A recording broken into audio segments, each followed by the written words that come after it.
पिछले अंक में मैंने प्रजनन क्रिया के बारे में आपसे चर्चा की थी, जो मानव जीवन व सृष्टि के निर्माण में बहुत आवश्यक है। आप किसी भी धर्म से संबंध रखते हो, संप्रदाय से, कबीले से, जाति से, पंथ से संबंधित हो, प्रजनन क्रिया के लिए विवाह अर्थात स्त्री पुरुष का बंधन अनुबंध हम करते हैं। स्त्री पुरुष के संयोग से बने परिवार का भरण पोषण सामूहिक सुख दुख के साथ तथा समाज बनाकर सामूहिक शांति व सुरक्षा के नियम बनाए जाते हैं। इन पर चलना हमारा कर्तव्य भी है और हमारा धर्म भी है। आप विश्व के किसी भूभाग में रहते हैं, चाहे कबीलों में या सुव्यवस्थित राष्ट्र में के वासी हों, सृष्टि के नियमों का पालन करना तो आवश्यक है। ये नियम अटल हैं, वैश्विक हैं और इनका पालन करना ही हमारा कर्म है। ये नियत कर्म स्थान, जलवायु व भोजन की उपलब्धता के आयोग के उपभोग के लिए किए जाते हैं, बनाए जाते हैं। जीवन में विफलता से संघर्ष कर जब व्यक्ति हार जाता है तो वो ईश्वरी शक्ति की सहायता चाहता है। इसके लिए उसकी पूजा पद्धति को अपनाकर सुख और समृद्धि की कामना करता है। यही पूजा पद्धति के नियम, सृष्टि के अटल नियमों का उपयोग, आचार व्यवहार, वेशभूषा धर्म के गुण हैं। सृष्टि के नियमों की कल्पना करना मानव की प्रमुखता भी है और बाध्यता भी है। बहुत से बुद्धिजन कर्मों का त्याग कर ईश्वर भक्ति में लीन रहना ही श्रेष्ठ मानते हैं। इनका मानना है कि ईश्वर की प्राप्ति का यही श्रेष्ठ मार्ग है।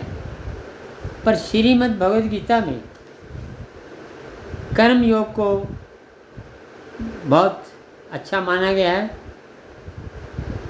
अध्याय 5 श्लोक 3 में वर्णन है कि संबंध जन्य कर्म तथा कर्तव्य कर्म करते हुए, किसी से वैर भाव न करते हुए, फल की इच्छा न करते हुए कर्म करता है, वही सन्यासी माना जाता है। द्वेष, लोभ, वैर और कामना का त्याग ही संन्यास है। संन्यास व कर्म को पंडितजन, बुद्धिजन एक ही मानते हैं। दोनों में से किसी एक के अच्छी तरह से शिथिल मनुष्य पुण्य का या मोक्ष का भागीदार है।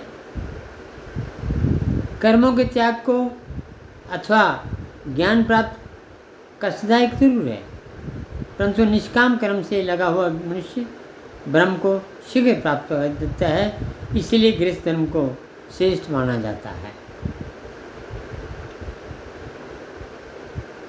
ईश्वरीय विधान को मानते हुए निष्काम कर्म यंत्र की भांति शुभ कर्म करता चलाए सन्यासी है, वही धर्मी है। इस बात को हालांकि मैंने संक्षेप में कहा है, लेकिन विस्तृत रूप से जानकारी के लिए आपको अध्याय 5 अच्छी तरह से समझना चाहिए। हमारे स्त्री पुरुष के संबंधों से बने परिवार को पालन हेतु समाज के सामूहिक संबंधों के निर्वाह की कार्यप्रणाली की भिन्नता, ईश्वर की पूजा पद्धति की भिन्नता धार्मिक भिन्नता बन गई। परंतु अटल सृष्टि के कार्यों का निर्वाह करना कर्मयोग है, इसको त्यागना ही संन्यास योग है और कर्म योग सबसे उत्तम योग माना गया है। मनुष्य को अपने जीवन में कर्म के बिना तो भोजन की प्राप्ति भी नहीं होती है। कर्म बहुत आवश्यक चीज़ है। अगर सभी मनुष्य अपने कर्मों का त्याग करते हैं और अपने जीवन में कर्मों के निर्वाह को बंद करते हैं तो सृष्टि का संचालन हो ही नहीं सकता।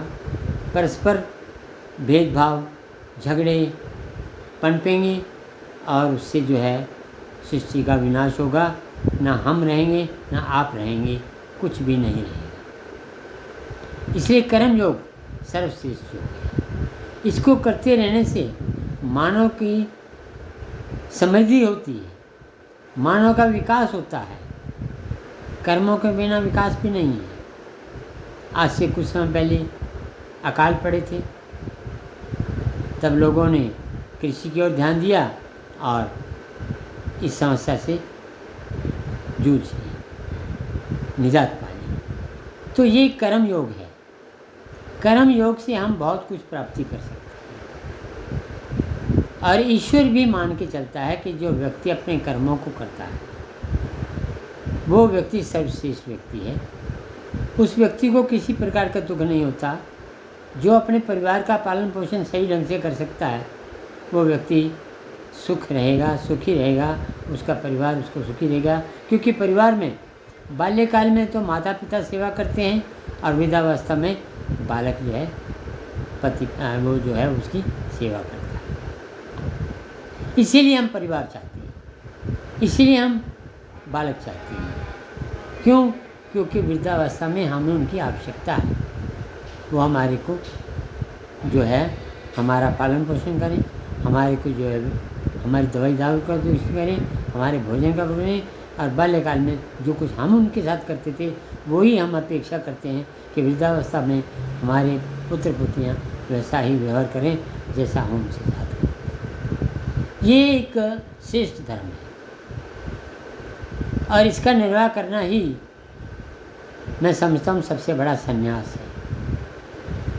जिन माता पिता ने अपनी संतानों को समृद्ध नहीं बनाया वो अक्सर दुखी रहते हैं। क्यों? क्योंकि जो संतान सुखी नहीं है तो वो अपने माता पिता को सुख कैसे पूछेगा। तो सबसे पहला क्रम है कि हम अपनी संतानों को श्रेष्ठ बनाने का प्रयास करें। उनकी शिक्षा का, उनके भोजन का, उनके सभी पालन पोषण की व्यवस्था करें और उसे सुसंस्कृत बनाएं। तो ही हमारा जो है वृद्धावस्था में होगा, अन्यथा वृद्धाश्रम ही हमारे जो है वो आश्रय स्थल होंगे। जिन लोगों के संतान नहीं है या जिन लोगों ने अपनी संतान से समझौता नहीं किया है या अपनी संतान का पालन पोषण ठीक ढंग से नहीं किया है, उन लोगों को वृद्धावस्था में जो बड़ी कठिनाई आती है और उसका एक बहुत बड़ा दुख भी होता है और बहुत बड़ा कष्ट भी होता है। यही वास्तविक नरक है। तो अतः हमें चाहिए कि हम अपने परिवार को सुदृढ़ बनाएं, अपने बच्चों का पालन पोषण सही ढंग से करें, उसकी जो है सुसंस्कृत बनाएं, उसको सही ज्ञान दिलाएं, तो हम भी सुखी हैं और बालक भी सुखी होंगे। धन्यवाद।